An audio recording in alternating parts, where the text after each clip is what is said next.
ಪತ್ರ ಕೊಟ್ಟಿದ್ದೀವಿ. ಅಲ್ಲ ನಿಮಗೆ ಹೇಳ್ಬೇಕು, ನಿಮಗೆ ನೋಟಿಸ್ ಕೊಡ್ತೀನಿ. ನಾನು ನೋಟಿಸ್ ಕೊಡ್ಬೇಕು, ಎಲ್ಲೆಲ್ಲಿ ಬರಬಾರ್ದು ಅಂತ ಇದ್ದೆ. ನಾನು ಜಿಲ್ಲಾ ತುಮಕೂರು ಜಿಲ್ಲೆ ನಾವೆಲ್ಲ ಈಗ ಒಟ್ಟು ತುಮಕೂರು ಜಿಲ್ಲೆ ಒಳಗೆ ಬರಂಗಿಲ್ಲ ಅಂತ. ತುಮಕೂರು ಜಿಲ್ಲೆ ಒಳಗೆ ಬರಬಾರದು ಅಂತ ಒಂದು 4 ಜನರಿಗೆ ಮಾಡಲಾಗಿದೆ. ಯಾರ್ಯಾರು ನಾನು ಕೊಡ್ತೀನಿ, ನೋಟಿಸ್ ಅಟ್ಲೀಸ್ಟ್ ನಂಗೆ ನೋಟಿಸ್ ಕೊಡಿ. ನಮ್ಮ ವೆಹಿಕಲ್ ಅಲ್ಲ ನಿಮ್ಮ ನೋಟಿಸ್ ಕೊಟ್ಟು ಕಳಿಸ್ತೀನಿ. ಇದು ನಮ್ಮ ಜವಾಬ್ದಾರಿ, ಆಯ್ತಾ? ದಯಮಾಡಿ ಅವ್ರ ಜೊತೆ ನಾವು ಯಾರೋ ಒಬ್ರು ಬರ್ತೀವಿ. ಬೇರೆ ಗಾಡಿಯಲ್ಲಿ ಬನ್ನಿ ಹೇಳ್ತಾ ಇದ್ದೀನಲ್ವಾ. ದಿನೇಶ್ ಸರ್ ನಾನೇನ್ ಕೇಳ್ತಿರೋದು ಅಂದ್ರೆ ನಮಗೆ ಗೊತ್ತೇ ಇಲ್ಲ. ನಮಗೆ ಮಾಹಿತಿ ಕೊಟ್ಟರೆ ನಾವು ಕೊಡಬೇಕಿತ್ತು, ನಾನು ಕೊಡ್ತೀನಿ. ನನ್ನ ನೋಟಿಸ್ ಇದೆ, ದಯಮಾಡಿ ಈ ಕೊಡಿ.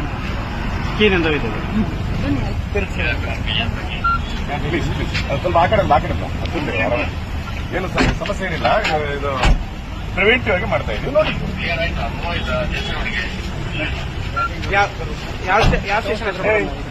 ಇದು ಯಾವ ಮೀಡಿಯಾ? ಮೀಡಿಯಾ ಯಾವ ಮೀಡಿಯಾ? ಮೀಡಿಯಾದವರು ನೀವು ಹೆಂಗ್ ಬರ್ತೀರಾ? ಇದನ್ನ ಇವರ ಒಂದು ಇರ್ಬೇಕಾದ್ರೆ ಕಾರ್ಯಕ್ರಮ ಶೂಟ್ ಮಾಡಬೇಕು. ನೀವು ಮೀಡಿಯಾದವ್ರು ಪ್ರವೋಕ್ ಮಾಡಂಗಿಲ್ಲ, ಆ ತರ ಎಲ್ಲ.